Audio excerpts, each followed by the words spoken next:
Hello everyone, welcome back to our channel students. So in this video we are going to talk about group 16 elements. Okay, group 16 elements is also known as oxygen family because it is headed by oxygen. Yeah. So now let us look at the elements that are present in group 16.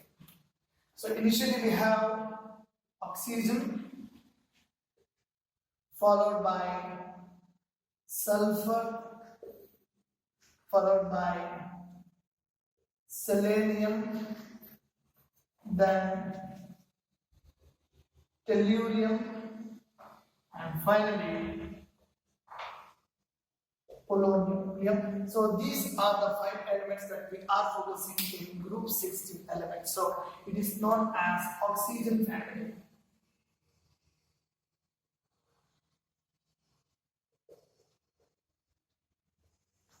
Clear? So the general electronic configuration of this group 16 elements is noble gas NS2NP4. Here. So the P block elements will range from NS2NP1 to 6. I have said in the previous video. So group 16 elements is NS2NP4. This is the general electronic configuration, and the valence shell electronic configuration is NS2NP4. This is valence shell electron configuration, and this is general electron configurations. Okay. So one more information regarding to this group 16 elements is these group 16 elements we call it as chalcogens. Chalcogens. So chalco means it is ore and gens means it is generators. Yeah. So these elements are generally the ore generators, so we call it as chalcogens. For example, if you carefully observe oxygen, it is the most abundant element in earth crust, and sulfur, we have sulfide ores, sulfate ores. Regarding this, we will study when we are talking about their occurrence of these elements. Clear? So in this, the polonium, it is the radioactive element. Radioactive element. Yeah. So next is coming to its properties. This is as we go down the road, we know that atomic size increases. Clear? Atomic size increases, and then as you go down the road, the melting point and boiling point also increases. Coming to physical properties, melting point and boiling point of group 16 elements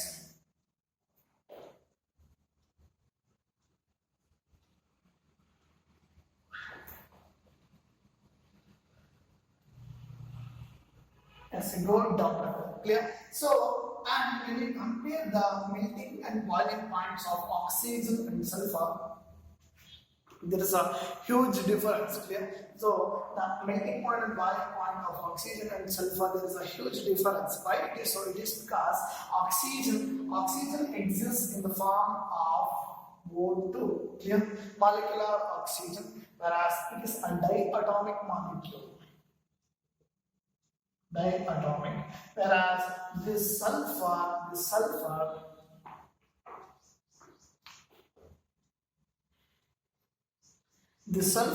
it exists in the form of SA, that is polyatomic.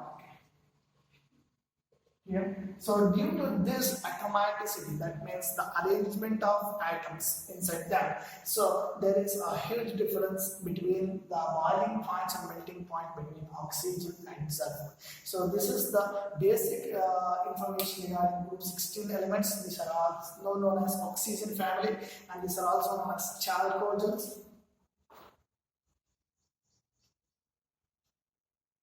Chalcogens, and we have 5 elements. We will study regarding the 5 elements in this. One is oxygen, sulfur, selenium, tellurium, and polonium. Clear? And the general electronic configuration is the noble gas NS2NP4, and the valence shell electronic configuration is NS2NP4. Now let us look at the occurrence of these group 16 elements.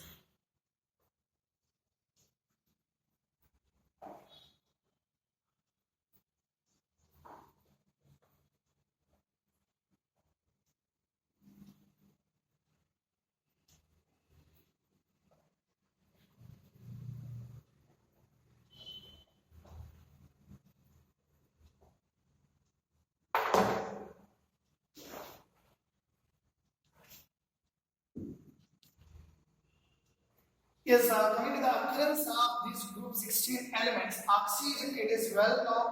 So the most abundant element in the Earth's crust is oxygen. Clear? And it is also available in the form of dioxygen in the atmospheric air also.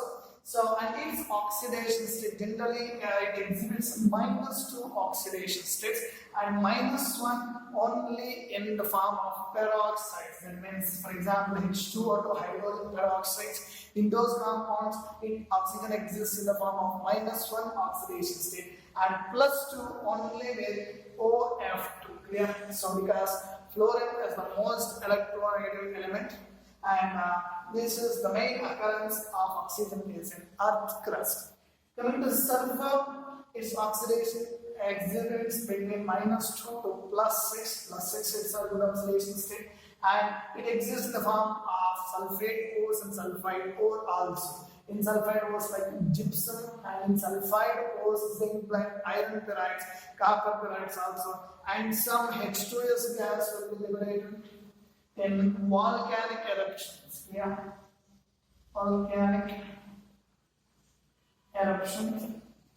H2S gas will be liberated in their volcanic eruptions. And we come to the third one, selenium. It exhibits the oxidation state between -2 to +4. Yeah, so it is available in the form of selenites and sulfide ores.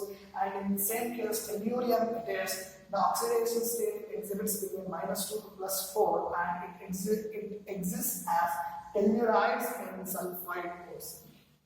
And the last one is polonium, which is radioactive. Its oxidation state is rarely it exhibits -2 oxidation state, and as it is a radioactive element, it is obtained in the form of decay product of thorium and uranium minerals. Clear? So these are the 5 group 16 elements and their occurrence.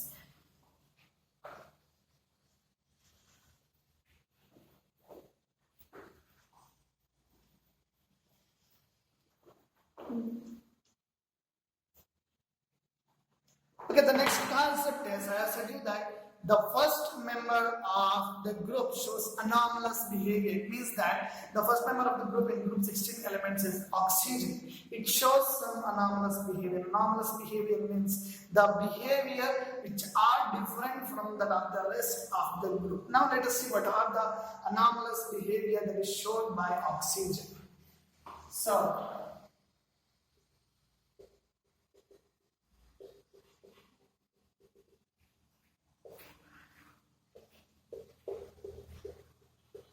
so the first one is, it is very important, students, anomalous behaviors of oxygen and reasons for the anomalous behavior of oxygen.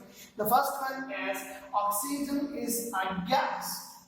Oxygen is a gas where all other elements are solids. Where all others are solids. Clear?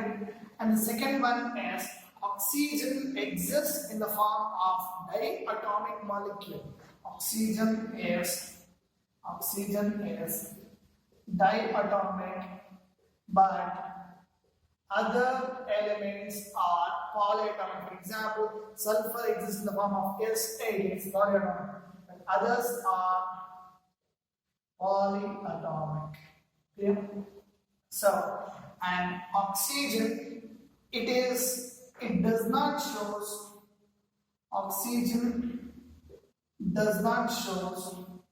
higher oxidation state.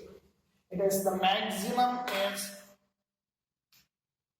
+2, higher oxidation state. Maximum is +2 for oxygen, whereas other elements it shows +6 for sulfur also. And the next one is oxygen is less reactive, whereas all other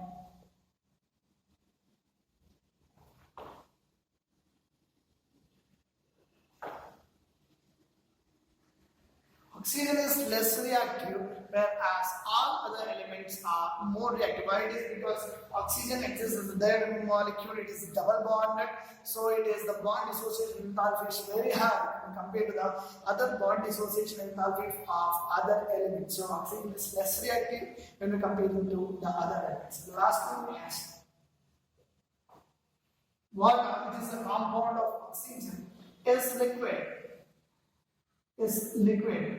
Whereas the same hydrides form H2S and H2SE are gases. Okay, H2S and H2SE are gases, whereas water, H2O, the hydride form of oxygen, it is a liquid. See, these are the 5 anomalous behavior of oxygen from the rest of the group. Now let us see, these are the different behaviors of oxygen from the rest of the group members. But why oxygen shows these type of behaviors? What are the reasons behind this?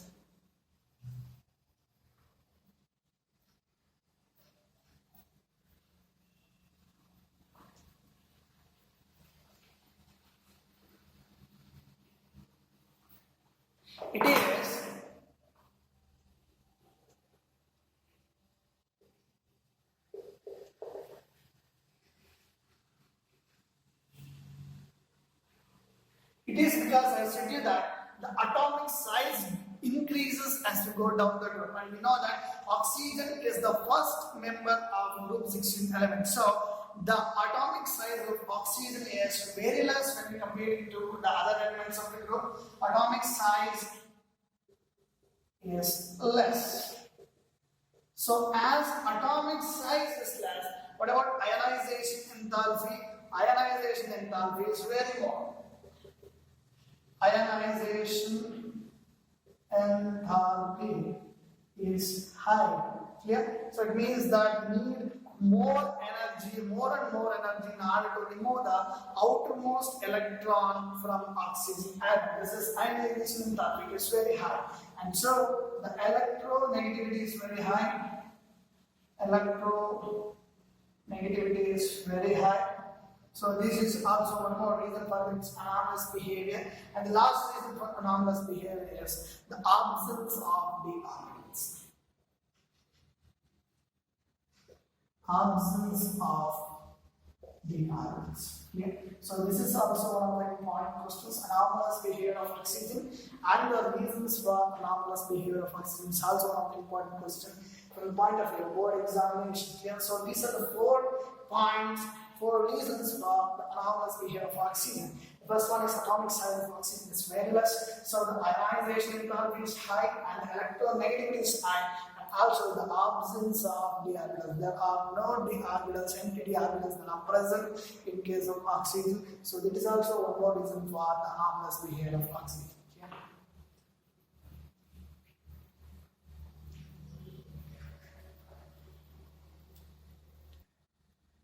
Yes, hydrides. The next concept is hydrides. Hydrides are group 16 elements. Okay. So when hydrides are nothing but when the group 16 elements reacts with hydrogen, they form their respective hydrides. That is the form of hydrides. That will be in the form of H2E, where E may be oxygen, sulfur, selenium, and tellurium also. Clear?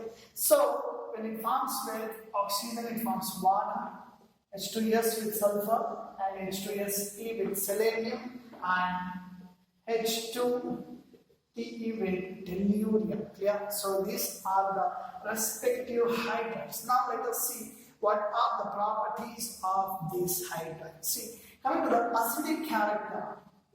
Acidic character. As you go down the group, it means that there will be, this is oxygen, sulfur, selenium, tellurium, and polonium. Yeah? So as we go down the group, the acidic character increases. Yeah? As you go down the group, acidic character increases as we go down the group. Why it is so? Why acidic character increases as we go down the group? It is because the bond dissociation enthalpy decreases as you go down the group. It means that it is very easy to break a bond when you go down the group. So it is very low as the bond dissociation enthalpy is less, the acidic character will be more. Is because bond dissociation enthalpy decreases. Clear? So here enthalpy is energy. Clear? Energy. Bond dissociation. Dissociate means to break. Breaking of bond. That means the energy which is required to dissociate the bond. That is the energy which is required to break the bond. Clear? That is bond dissociation energy. So as we go down the group, the bond dissociation enthalpy decreases. It means that very less amount of bond dissociation energy is more than enough in order to break the bond. So as we go down the group, the bond breaking of bond, that is the dissociation of bond, will be very easy. So as the dissociation of bond is easy, the acidic character increases. Clear? And the next concept is regarding the thermal stability. Thermal stability.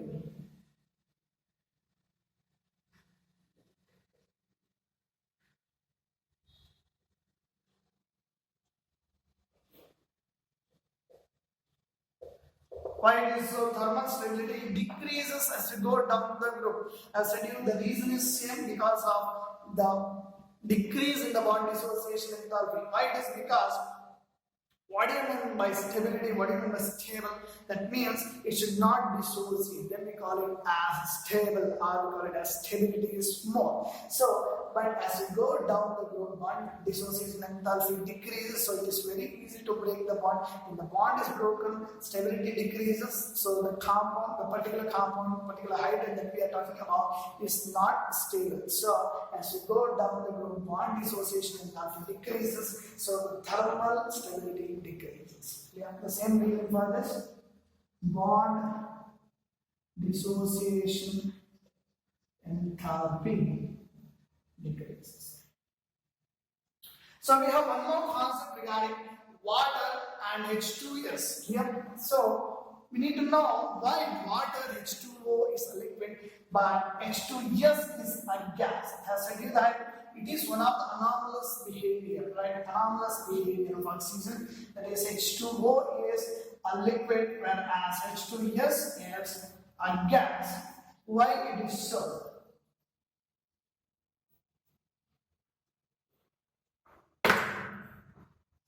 The question is, H2O is liquid, but H2S is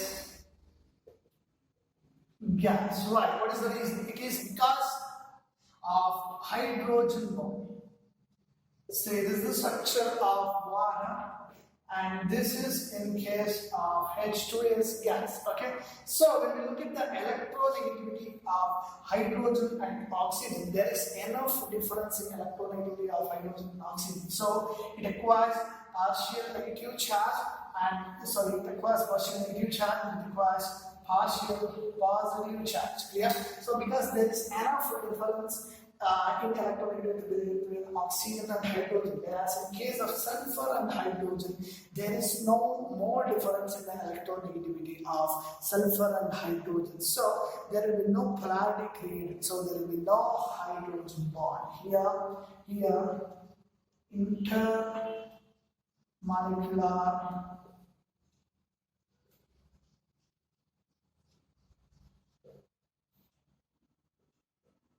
is present, whereas in this case, intermolecular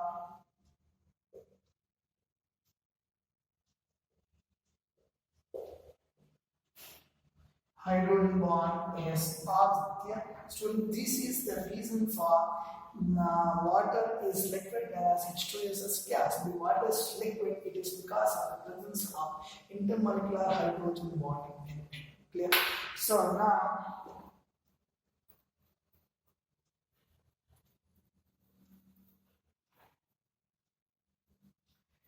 let us look at the important compound of oxygen, that is, so important dioxygen. Oxygen family is one of the important things in oxygen family. O2. Okay, so how can we prepare this for dioxin laboratory preparation? Laboratory preparation of dioxin. It is by the decomposition of potassium chlorate.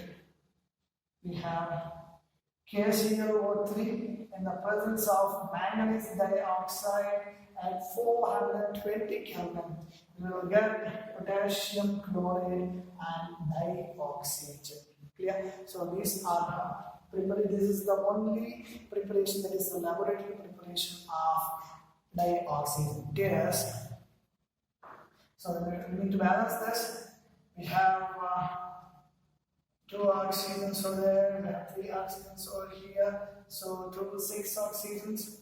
So we have 3 oxygens, and potassium it is 2 C. Okay, so this is the balanced equation. This is the way of preparing dioxygen laboratory by decomposition of potassium chlorate. Okay. So now let us look at the behavior or the reactions of dioxygen with metal and non-metal.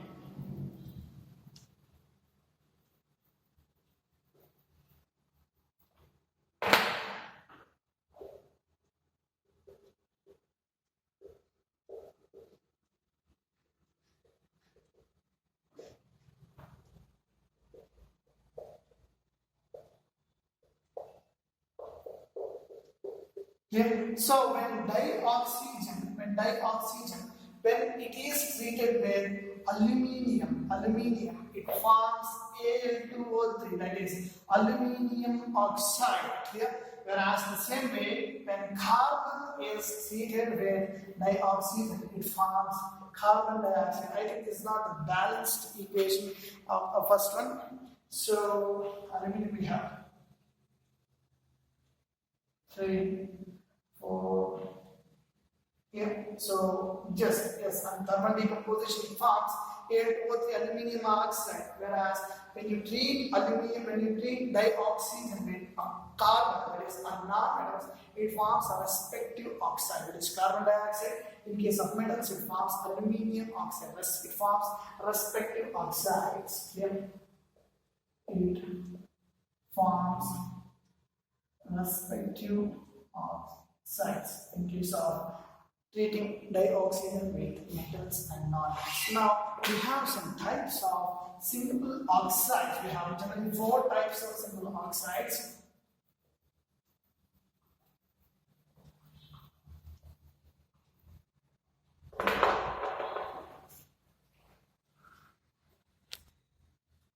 Yes, we have 4 types of simple oxides. Clear? So that is, one is acidic oxide, one more is basic oxide, one more is amphoteric oxide, and last one is neutral oxide. Acidic oxides are those oxides when these acidic oxides are treated with water, it forms acid. Generally these are non-metallic oxides. Non-metallic oxides. Yeah. These are the non-metallic oxides. When you treat, so let's take an example from this one. Example is this other example is SO2, Cl2O7, CO2, and N2O5 are acidic acids. Let's take a reaction for this. SO2, when you treat it with water, it forms H2SO3, it's an acid. Clear? So when you treat SO2 with water, it forms acid. So we call them as acidic oxides. And the second one is basic oxides. So these are the examples: CaO, Na2O, and BaO. Clear? So when you treat this with water, CaO, when you treat this with water, it forms respective hydroxides, not acid. It's a base, respective hydroxide. When you treat calcium oxide with water, it forms calcium hydroxide. That's a base. Clear? So these type of oxides, and they are treated with water, it forms respective hydroxides are the bases. We call them as basic oxides. And third one is amphoteric oxide. These type of oxides react with both acid and base also. So amphoteric means it consists of two types of properties. Clear? So it will react with both acid and base. This type of oxides we call it as amphoteric oxides, and the last one is neutral oxides. These are the special category of simple oxides. So these oxides do not react with either an acid or a base. So these type of oxides we do not react with both the acids and the bases. We call it as neutral oxides. For example, carbon monoxide, nitric oxide, and dinitrogen oxides are the example for this neutral oxides. Clear? So we will end up here and we will continue the current topic in the upcoming classes. Students, thank you.